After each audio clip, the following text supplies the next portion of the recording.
ગિરનાર ઉપર જૂની સીડી ઉપર હતો, એકલો જ ભ્રમણ કરું, તમને ખબર જ છે. ત્યાં ભ્રમણ કરતાં કરતાં એક સ્થાન, એક જગ્યા મને નજરે ચડી. જો અહીંયા આ સીડી, જૂની સીડી, અને અહીંયાથી તમે કીધું સ્વર્ગની સીડી, એની વચ્ચે અહીંયા એક મોન્યુમેન્ટ છે, જૂનું પ્રાચીન બાંધકામ કરેલું એક આમ કક્ષ જેવું લાગે છે.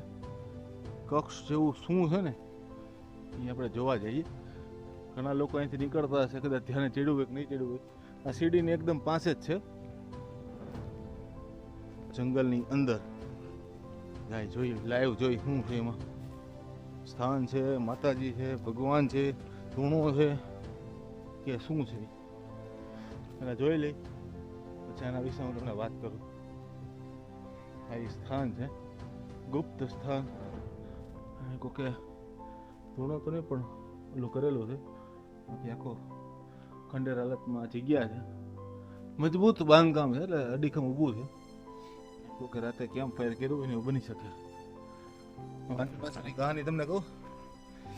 આ જે જગ્યા છે ને, સેવાદાસ આશ્રમની અંદર આવતી જગ્યા છે, અને એક સમયે બ્રહ્મદાસ બાપુએ અહીંયા ગાયોને રાખવા માટે આ મોન્યુમેન્ટ બનાવ્યું હતું. પણ સમયાંતરે અહીંયા ગાયો આવી શકી, રહી શકી નહીં, કે શું થયું ખબર નહીં. પણ આજે આ મોન્યુમેન્ટ અડીખમ ઊભું છે.